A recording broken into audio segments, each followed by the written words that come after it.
What's up guys? It's Emilio Diaz, ang Mr. Bankable Achiever ng Pasig at magre-react tayo sa video ko bago ako pumasok ng bahay ni Kuya. Big Brother, Bahay, ano pa ba? Kim Chu, Big Winner, PBB Collab, syempre Housemate. Big winner guys, pasensya na, hindi ko nakuha. Yun talaga yung pinanakit ko ngayon, pero masaya ako dun sa pinakita ko dun sa bahay.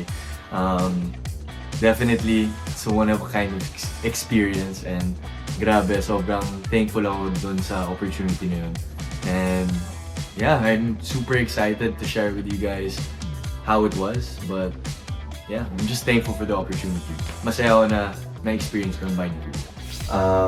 Energetic, confident, and driven.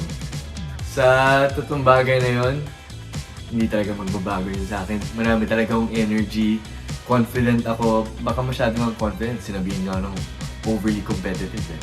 Pero driven, oo, totoo. Kasi kitang-kita nyo naman na ayoko nagpapatalo, especially kapag may task.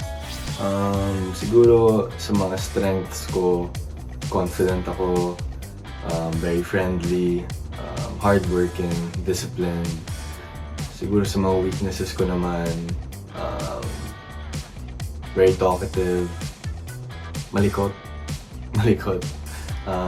di mapakali, ano pa ba? Siguro minsan makalimutan. Yung sa strengths naman, I think, naipakita ko yun sa bahay pero baka masyado.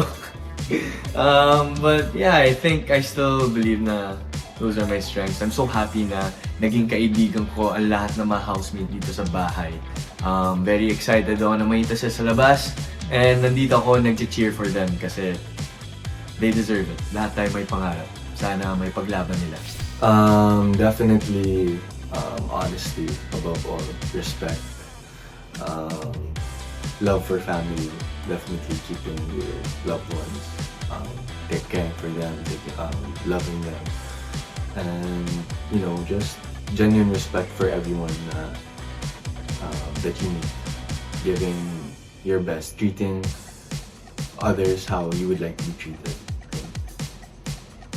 At sobrang totoo yan guys. I think sobrang importante na you should treat others how you feel you want to be treated. Kasi sa punot dulo, kailangan respetuhin natin lahat. Kahit mag-agree man kayo or hindi, hindi talaga pwedeng mawala ang respeto para sa atin.